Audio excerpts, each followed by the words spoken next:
because we feel threatened for whatever reasons, real or perceived, part of what happens is that prefrontal cortex goes offline. And once that prefrontal cortex goes offline, part of what happens is we don't have the ability to think about thinking. We can't notice, we can't be with. And so to your question about the honoring, it's really hard to honor when we are like lost in the pain, right? Because we feel that we are the pain versus being able to sort of be with the pain. And so a lot of my work is about helping people create the spaciousness, including noticing that God is with us and has compassion for us, that helps us have that spaciousness that changes us from being like lost in the pain to honoring the pain. That's right. So sort of making this ability to figure out how to get back into that metacognitive state where we can recognize that we're feeling a particular thing rather than just reacting to it, right? Choosing a better response instead of being so reactive. That's right.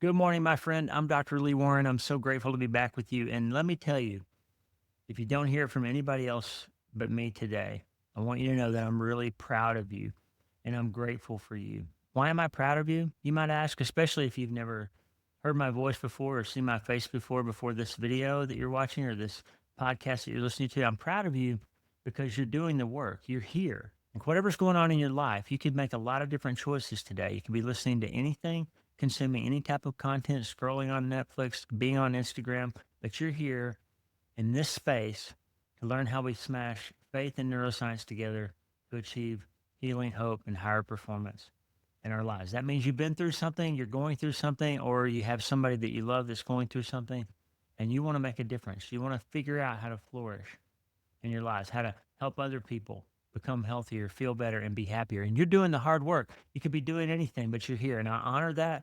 I'm grateful for it. I'm proud of you. We love you, and we're praying for you. And today we're going to get some incredible work done along the axis of how we find healing and hope and higher performance, those 3 H's that we talk about on this show all the time. I'm so excited to share with you today a conversation that I had yesterday with my new friend, Aundi Kolber.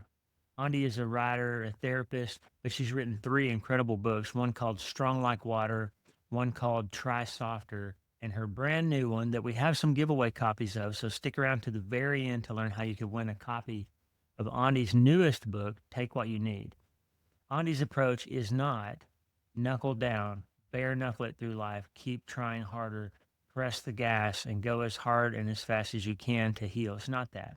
It's also not forget what you've been through and just look forward. It's also not ignore your emotions and ignore the stuff in the past and be more positive. It's not that. Aundi's work is deep. It honors the struggle. It looks at the trauma that you've been through. It teaches you to listen to your body. It teaches you to connect faith to what's going on in your body and to what the science has to say about it. And her work's been very encouraging to me. It's been very encouraging to hundreds of thousands, maybe millions of people around the world. And I'm so honored and grateful that Aundi spent an hour of her time with us to help us learn how to be strong like water, how to try softer, how to take what we need, how to listen to our bodies, how to connect faith and science, and getting that done. And it's going to be a wonderful, powerful, life-giving, healing conversation for you today, my friend. I'm so grateful to present to you our new friend, Aundi Kolber, right now. Friend, we're back. I'm so excited to introduce you to one of my favorite writers. We've got Aundi Kolber coming to us from Michigan today. Welcome to the show, Aundi. Oh, thank you so much for having me. Yeah, it's so great to have you. And you know, I'm a brain surgeon and I'm not a therapist, but for whatever reason, everything I write about seems to center around the idea of how we deal with hard things. And so this is going to be a really nice conversation for you to bring some of your wisdom and experience to us and how we deal with trauma and the difficulties of the things that you write about. And tell us just a little bit about yourself in case somebody out there hasn't heard about you yet, besides your official bio, which I already told them about. So let's hear your story. Yeah. Well, thank you so much for having me. And I just love and respect the work you're doing, and I love how all of this stuff, we all bring those unique giftings. And so I think it's fabulous that you're a brain surgeon, like speaking into this. It's so cool. Am I the first brain surgeon that's ever interviewed you? I think it is. I think you are. Yes. The first time. Let's go. Yeah. So a little bit of my story. I am I'm a therapist and I really work and specialize in the area of trauma. And a lot of that integrates the nervous system, the lens of attachment, and definitely just very body centered. And then as we're able, really looking for that integration of faith and spirituality around all of this work. So there's a lot of layers to that. But part of what brought me into this work in part is my own story. I'm a survivor of complex PTSD from my childhood. And so just a very, I think the thing about an experience like that is that it's less clear than having a single event. And so I've been doing this work for almost 20 years. And I would say in many ways, my recovery has mirrored. I've been very active in my own deep work as I continue in my own expertise and clinical work. And so I'm just so grateful for all of the ways that we continue to learn, just the research that's coming out, the ways that we continue to honor and validate, I think a lot of times, maybe even what God has shared with us about how we're made. But it's almost like research testifies to a lot of that reality. And so I'm really passionate about this work because it's not just a professional sort of interest, it's also definitely part of my life story. Right. How do you move from, or at least for you, like what was that moment when you said, I'm a victim, I'm somebody who's experienced this difficult set of circumstances, but I don't want that to be what defines the rest of my life. Like how does somebody make that pivot? Yeah, I mean, what I would say is that there have been many pivots over the years. And I think partly, one of the things that I write about in both of my books in different ways, well, all of my books, um, is that, I think one of the things about our bodies that I find fascinating is that sometimes, and I believe this is a protective strategy that God has given us because we can only handle so much intensity at one time before we shut down. Right. And I did not, I mean, I think I'm a fairly intelligent person. I did not see the reality of how significant my trauma history was until I got some pretty significant space. I had moved away. I'm from the Pacific Northwest and I had moved away to go to grad school. And it was only when my body began to get enough what I would call cues of safety. So that's kind of from polyvagal theory. And I don't know how familiar like your listeners are with that, but just that our body needs a certain level of support and safety. And so all that to say, it was at that time that I began to even recognize this is a lot worse than I thought because our bodies are so good at adapting to what we have to adapt to. And so in my childhood, and really even through my teens and my very early 20s, it just didn't register. And so back to your question, like when did that hit? I think what first had to hit was the grief of the reality. Because I had so many very powerful adaptive strategies that I had learned in my childhood to be able to survive. And in that process, there really wasn't room to think about myself as a victim because I was surviving. And it wasn't until I got some space and support and I began to realize like, this is pretty bad. I was going to school to be a therapist. I was starting to get into my own therapy. And I realized, oh, not everybody has this kind of story. This isn't normal. It's not normal to be afraid all of the time. It's not normal to fear your parents and for me in particular, my dad was extremely abusive. And so it was only when I got enough support that I could begin to recognize the reality of it. And then I began to realize I had some choices. So I know that's a long answer, but it really has been something I sometimes say is that the more complex the trauma, the more complicated the healing will be. And there's no shame in it. It's just the reality. And so it has taken so much repair to be able to really see accurately what was happening and then begin to have some choice about how I move forward. You're right. I think it's in Strong Like Water, use the phrase honoring your trauma. So what's the difference between honoring your trauma and kind of focusing on your trauma or focusing on what's in the past? Yeah. I think that for me, a lot of that is part of it is related to our nervous system, I think. Because when we're flooded by what we're experiencing, and I don't know if you use this framework a whole lot. I know you're a brain surgeon, so you've got lots of, I won't presume to teach you all about the body, but I use the framework often from Dr. Dan Siegel of the window of tolerance. And so the window of tolerance, right? So when we leave the window, so the window is the range of arousal in which we can have an experience or a feeling or a memory. But when we leave that place because we feel threatened for whatever reasons, real or perceived, part of what happens is that prefrontal cortex goes offline. And once that prefrontal cortex goes offline, part of what happens is we don't have the ability to think about thinking. We can't notice, we can't be with. And so to your question about the honoring, it's really hard to honor when we are like lost in the pain, right? Because we feel that we are the pain versus being able to sort of be with the pain. And so a lot of my work is about helping people create the spaciousness, including noticing that God is with us and has compassion for us, that helps us have that spaciousness that changes us from being like lost in the pain to honoring the pain.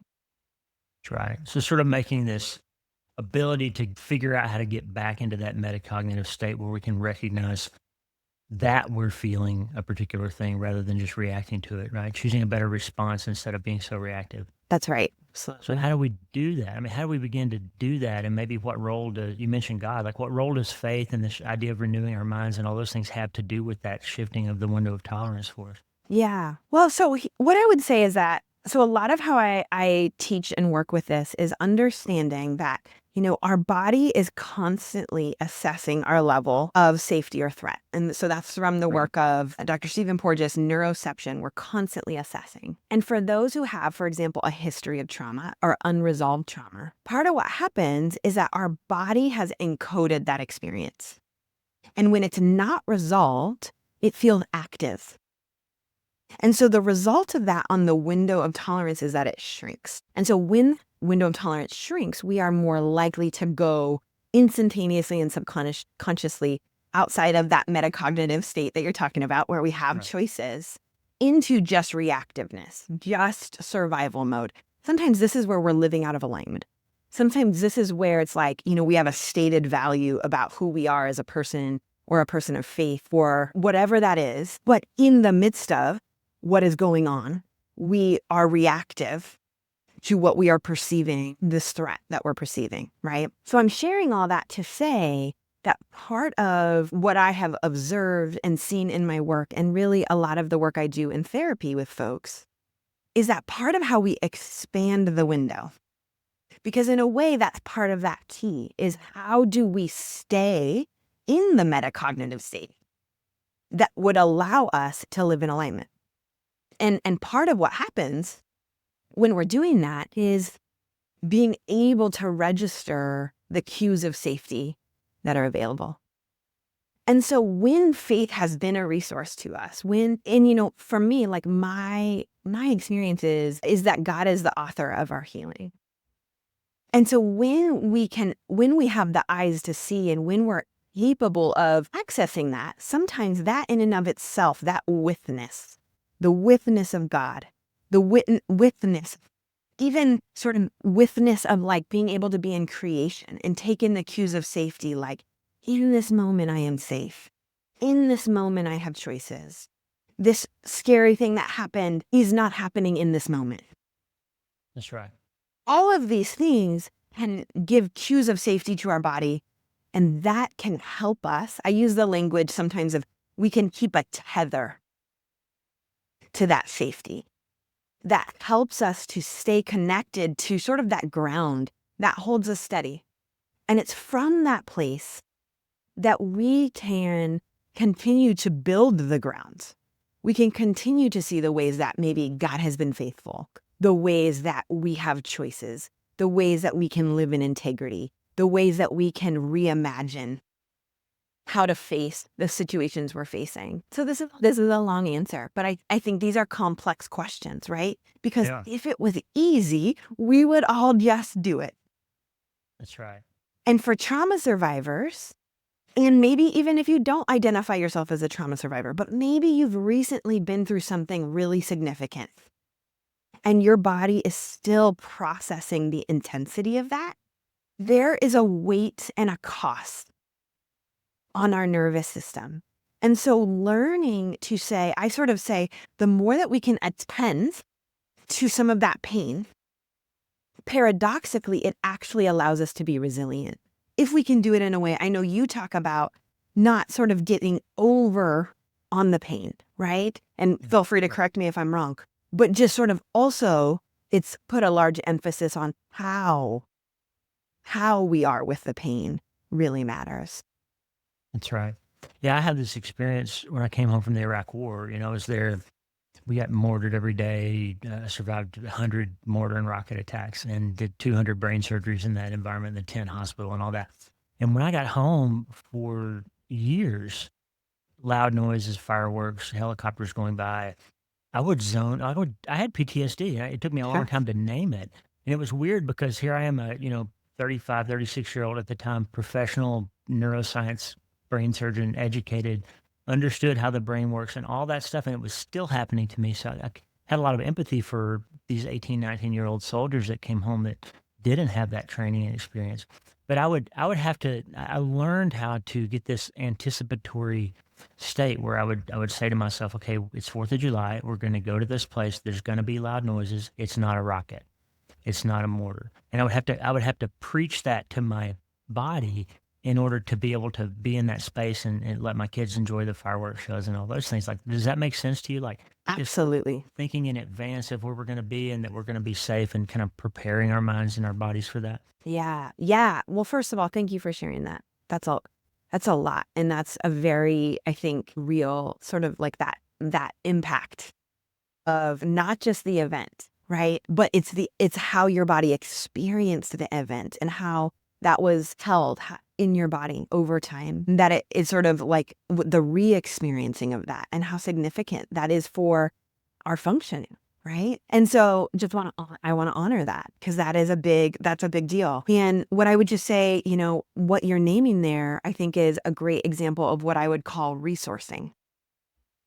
Right. And when I think about resourcing, I really appreciate the definition. Like in Strong Like Water, I talk about compassionate resourcing, but a lot of my work in that area is based off of the language of Dr. Ariel Schwartz, who's a psychologist. And she defines resourcing as anything that communicates safety to our body in the present. And so here's what I hear when you describe that. I hear your active caring for yourself, for your system, knowing like, oh, this is something that still is extremely activating to me. Like you're aware this has the potential to shoot me out of my window, going down into what sounds like a dorsal vagal. So more of a dissociative place, right? And out of, you don't have to use this language, but this is what I hear. I hear like sort of a self-compassion to say, how can I actively care for myself so that I can have what I need to communicate to my body safety as I experience something that is almost undoubtedly going to create discomfort, at minimum discomfort. In my world, in the trauma therapy processing space, this is a really important conversation because trauma processing is happening at the edge of our window of tolerance. It's happening where we can, if you picture sort of like we have one foot in maybe the threat, the thing that was really disturbing, right? Sort of imagine it like we've got one part of ourselves there, but the other part of us is connected to safety. And it is that blending itself that creates the capacity to actually metabolize the experience. And when we're able to metabolize that experience, God willing, and at the pace we are able, our body can digest that potential trauma or whatever that, however that's impacted us. And God willing, metabolize and ultimately, hopefully, even have that situation ultimately be sort of kept in our brain as like in long-term memory adequately and correctly, like how it's supposed to be filed rather than a traumatic memory, right? Like that's the big game.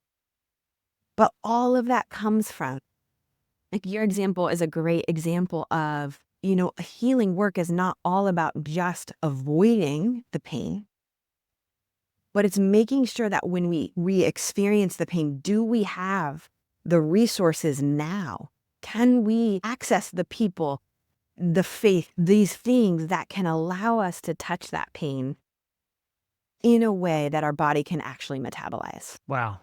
That's good therapy right there. That's good. That's a good word. Well, it kind of reminds me of your book, Trying Softer. Like I had to learn that in my own life, and my wife and I, after we lost our son, like there's a big portion of the church, especially, that says, "Hey, it's been enough time. You should be moved past that now. It's time to, move past that. It's time to move on. It's been 2 years, right? Why are you still struggling with that?" And that gets in your head, and you start beating yourself up about, why is this taking me so long to be okay again, right? To even find a way forward. And so your approach is a little different than that. It's not knuckle down, try harder, get after it, be stronger. Tell us about the try softer approach. Yeah. Yeah. Well, first, thanks for naming that. I think that is a true reality in the church. And that grieves me so much because I think about Jesus, and just this God who came to be with us and literally wept. Even though he knew he was about to like perform a miracle, like I think about him raising Lazarus. Like it's so precious to me that he didn't skip that part. That's right. I think that's really meaningful for me. And there's just so many examples in scripture about the role of lament and grief and God's nearness and withness. And so this isn't a small thing. It's not small. It's not like God's like over here timing us, That's right. figuring out like, when are you going to get over this pain, right? So I think that's important for us to hold, that this is like God's posture is so loving, so compassionate, and models the essentialness of grief and lament. And so, when I wrote Try Softer, part of my journey, because I am a survivor of complex PTSD, and many of my clients through the years, not all, but many, have been folks who have experienced and are working to heal from complex PTSD. And so one of the realities of that is just how exhausting it is. Because it's not that any trauma is easy to deal with, not that any pain is just something where it's like, oh, that wasn't that big of a deal. But when something has happened over decades, repeatedly, with like no escape from that harm, it shapes who you are as a person. That's right. And because it shapes who you are as a person, it's almost like we have to think about that in this work of healing, the repair has to match the harm. That's right. And so because that's true, and this probably touches on your work with neuroplasticity, and like there is a need for the consistency of the repair, a consistency of the new shaping. And all of that requires a lot of patience, a lot of compassion, and a lot of perseverance. And so for me, Try Softer, I mean, there's so many things for me to say about it.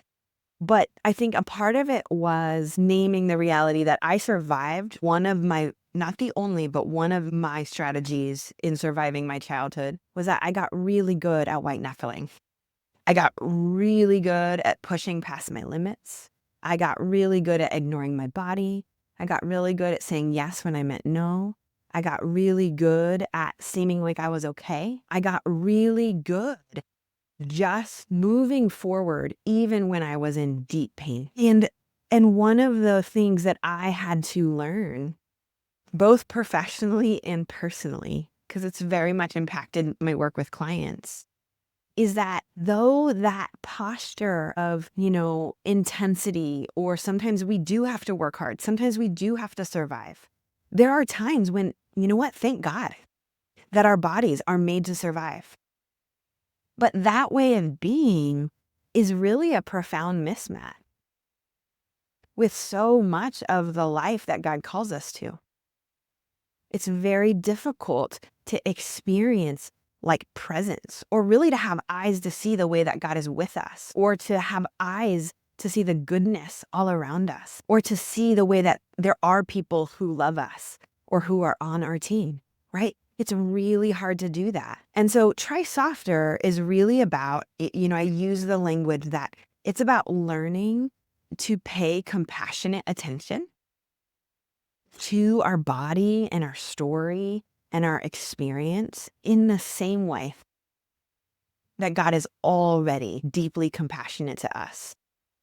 And so we learn to steward that profound compassion and allow it, like we get to participate and we get to be part of the healing work and sort of offer it to those parts of ourselves that aren't shiny, the parts that are like the most bruised and afraid and shame-filled and all of those things. And so really it's this whole framework about how do we change this posture from one, like exactly what you described, of thinking that God is somehow this drill sergeant yelling at us, Right. shaming us, telling us we're not enough, telling us that we better heal quicker or else we're not going to get the love that God has. And instead, I believe really coming into alignment with the truth of who God made us to be, that God's posture to us is so good, and that we are invited to the healing work. Wow. That's beautiful. And I think there's some value. And I think the listener, you need to really hear us say this, like whatever you've been through and however hard it was, you made it to this point, which means you developed some skills and some resources and some character within yourself that got you alive and to this place where you're listening to a podcast and you're seeking answers and you're doing good work. So pat yourself on the back for that. But Andi, what does that amount of strength and resilience mean going forward if I want and you want and they want tomorrow to be a little different and more hopeful than today was. So how do we take that strength, that strong like water kind of thing, Hmm? and move from, okay, you made it this far, but you don't want it to keep feeling like it feels now. What next? Yeah. Well, I love how you honor that, because it is, again, yes, in my book, Strong Like Water, I really wanted to highlight these different kinds of strengths. I wanted to, it's my attempt to say, I think that God designed us to be really expansive. And one of the ways that we can survive is through the strength that I think you just are naming there, which is what I call situational strength.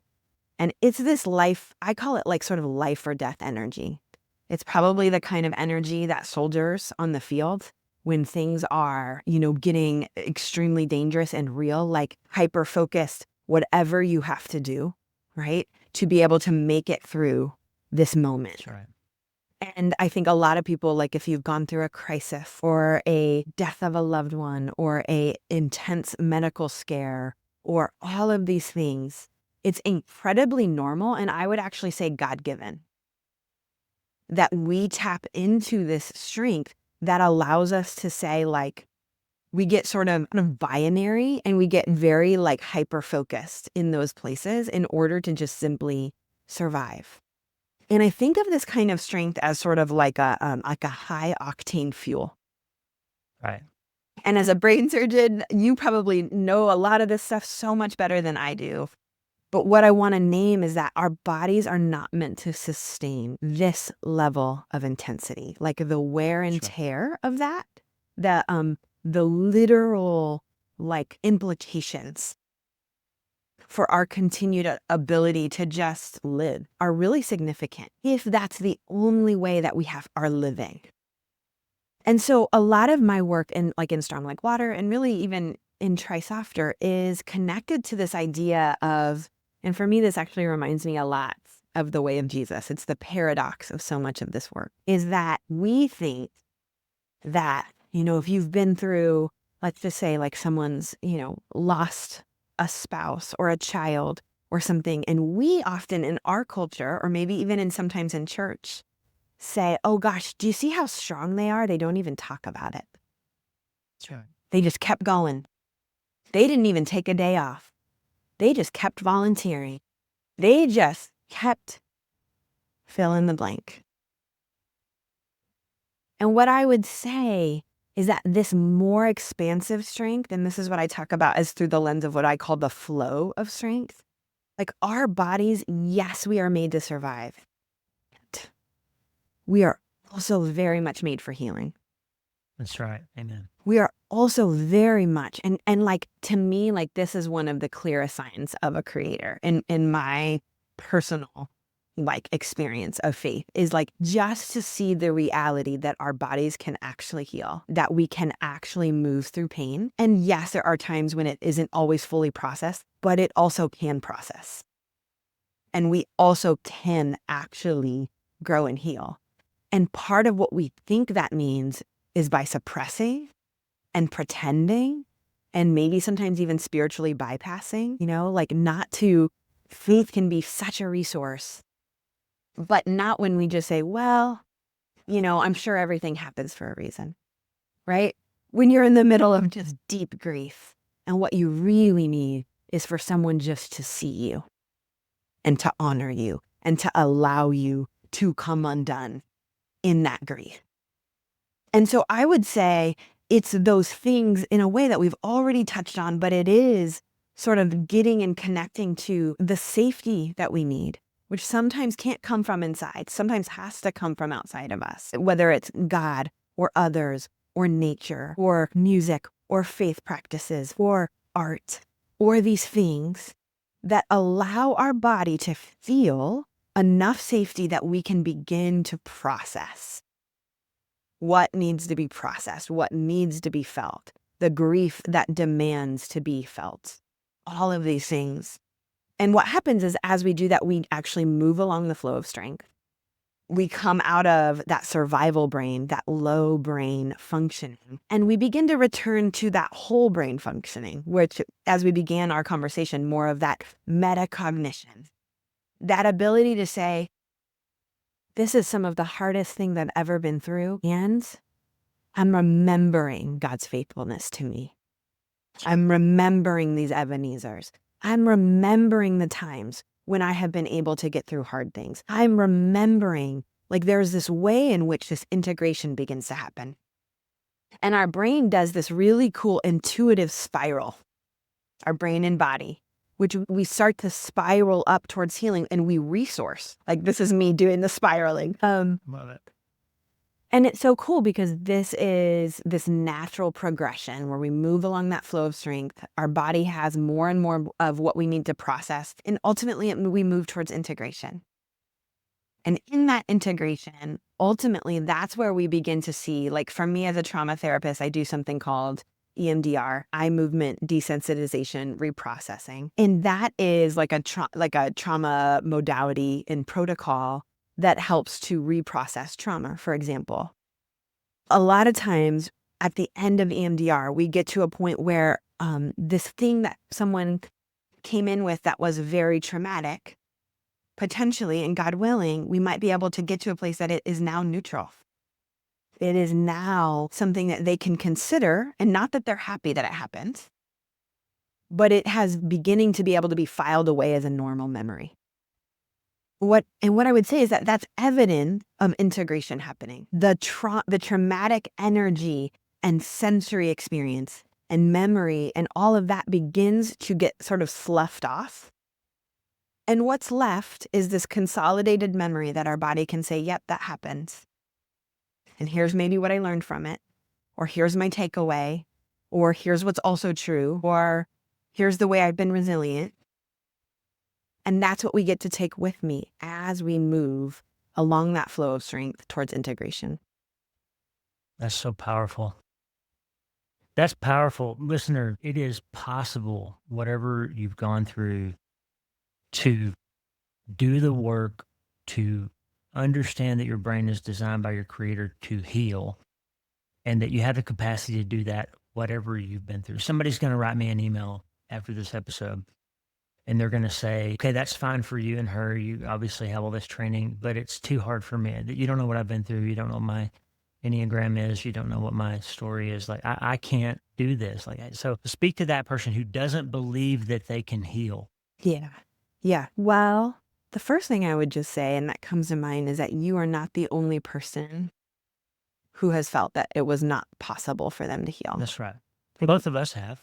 Absolutely. I don't want to make it too complicated because I know I'm already bringing all these different lenses in, but I think about the work from like my friend, Dr. Allison Cook. I know we talked about her Yeah. briefly from before the show, and she, has done great work around the what's called internal family systems, which works a lot with parts work, which is something I also use in my practice. And I've found it to be really helpful. And one of the things I want to point out from this kind of conversation is that sometimes we can have a part of ourselves, so a part of our personality, and hear me say this part, I'm not talking about something, for example, like dissociative identity disorder, like things like that. I'm just saying all of us have parts of our personality that we develop. And when you've gone through something traumatic or really overwhelming or disturbing, sometimes those parts internalize some really significant beliefs. And my experience clinically is that sometimes I have seen clients develop a part who has a belief, I'm never going to heal. And so the reason I'm bringing that up now is first and just foremost just to say that might be a part of you that believes that. But just like what we've been talking about with metacognition, that doesn't necessarily mean it's all of you. So I love, one of the strategies from a lot of parts work is to be able to say, a part of me believes. Because notice what we're doing. We are creating space. Yeah. Right? That's what you and I have been talking so much about. Can we create some space from the pain so we can be with the pain rather than stuck in the pain? And so what I would say is that can we create even just a little bit of space from that pain to say, a part of me believes I will never be able to heal. And then can we honor that? Can we honor maybe why that part has believed that? Given that person's story, it almost certainly makes sense. Yeah. Maybe there's been enough in their life that has happened that has made them feel like this is never going away. That doesn't mean it's the ultimate truth, but it makes sense. Right? And this is where, so the work of Try Softer is then we can pay compassionate attention to that part. Because as we learn to be with that part, we can attune and we can begin to show over tell the part. Can I show you? Here's a couple small ways that I have healed. Can I just show you that? Would you be willing to notice these small changes? Right? And so this work, it can be, again, we have to honor pacing. Everybody's body and story is different, but notice that there's these layers that have to happen. This is very relational work inside of ourselves, just like we have relationships outside of ourselves. And so as we honor that pace, we can build that trust, we can build that safety, and we can show those parts of ourselves it is possible to change and heal. Amen. Wow, I wish we had another hour. We have a lot to get into, it feels like. And you got a whole nother book that's just out, Take What You Need, that we haven't even touched on yet. And I would say we have 3 copies to give away. So we're so grateful the publisher has given us 3 copies. So stick around to the end. After we let Aundi go, I'll tell you how you can win one of those books. Tell us just quickly about your new book, and then I've got a couple more questions for you before you have to. Yeah. So this newest book is called Take What You Need. And it's really I've been calling it a contemplative coffee table book. Yeah. And I do that because it's quotes from both Try Softer and Strong Like Water. But my designer from my publisher did such a fantastic job. It's like full color. It's a hardback book. And it's really meant to be something where literally it's sort of me prompting, I hope, the reader in a gentle way to say, would you be willing to just check in with yourself? And just notice from this book, I have all these little mini chapters where I just say, like, take what you need when you're exhausted. Take what you need when you need to know God is with you. And then to just sort of sit with that question, what is it that I need? And just be discerning. Like, is there a word for me here today that might be a resource, that might be encouraging? Because so often, I love books. I love deep thinking and deep work. And there are times where all we can handle is just a little bite. And that's valid too. And so this book is really designed to be sort of a devotional, sort of a contemplative space for you to sit with God and yourself and to just be discerning, like, how can I attend to my story, my body, and my pain? It's beautiful. It's a lovely book, and it's very helpful. And I think it would benefit you listeners. So stick around to the end. You have a chance to win a copy. Aundi, this is one of those questions I wish we had 25 more minutes, but give me a speed round version of the answer here. Okay. So get ready. There's three different people who are listening today. One of them is in the middle of something devastating. Their husband's dying of brain cancer. Their child's on chemotherapy. Their marriage is on the rocks, middle of the fight. Somebody else that has been through something and feels like they can't get past it. Might have been 20 years ago, but they're still in it. Every day it feels just like it was yesterday. And then there's another person who says, hey, I really haven't been through all that much, but my life just isn't what it ought to be. It's like death by 1,000 cuts. And I'm going through all these little things, but nobody would really think it was trauma, but I don't feel okay. Like, so those are three groups of people who are listening right now. Maybe give us just a quick little ministry therapy thought for them. Yeah. Well, first of all, to each of those people, if you identify with those people, again, I know I use this language a lot, but I think we don't use it enough. I honor what you bring to the table today. I honor the pain that you bring, whatever the source of that pain, that it is actually very worthy of being seen and validated and cared for. And what I would just say, and in a way, I actually might even hold it together. Because not that those aren't deserving of individual care. I want to say that it is, but that might require more time than we have the space for. But here's what I would just say. And maybe as you're listening, if you're one of those people, you might just notice this. What would it be like if you could give yourself, even in the smallest way, if you could participate with God in stewarding even a little bit of the compassion that God already feels toward you? What would that be like for you? How would that shift how you're experiencing your body even in this moment? How would it impact the way you're thinking about yourself, even just in this moment, just for us, the tiniest way? And that would just be my invitation to just get curious about that. Is there something there for you? And if for any reason, if that experience of God doesn't feel accessible, I wonder if there's someone in your life that you have experienced as supportive to you or kind or good. Could you ask those questions and just notice? How would that shift any of that pain, any of those beliefs? And just get curious about that as you think about, holding the tension of what we've talked about today. Wow.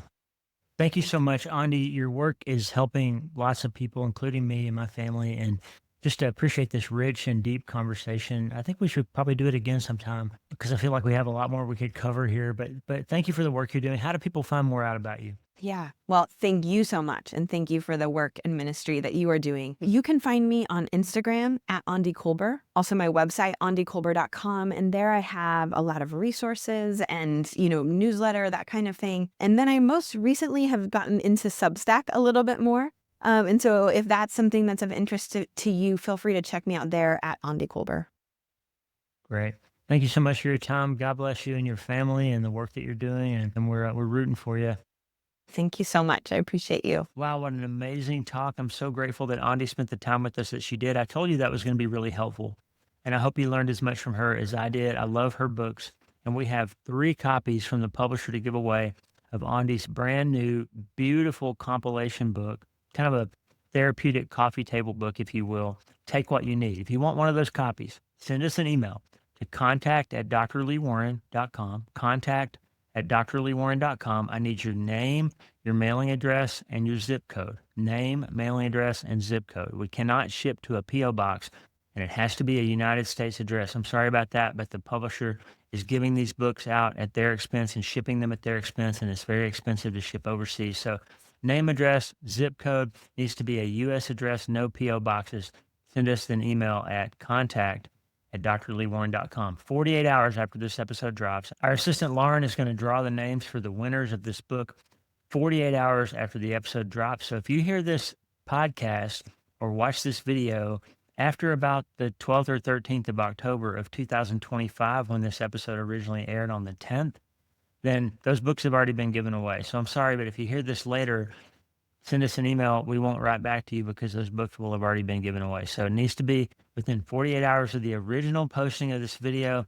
So it's going to go up on October 10th of 2025. So if you hear this episode more than 48 hours after that, there's no chance that those books will still be available because this audience gets after those book giveaways. We're so grateful. If you've won a book from us, by the way, we'd love to hear from you once in a while. Contact at drleewarren.com. Let us know what book you received, what you learned from it, how you're using self-brain surgery.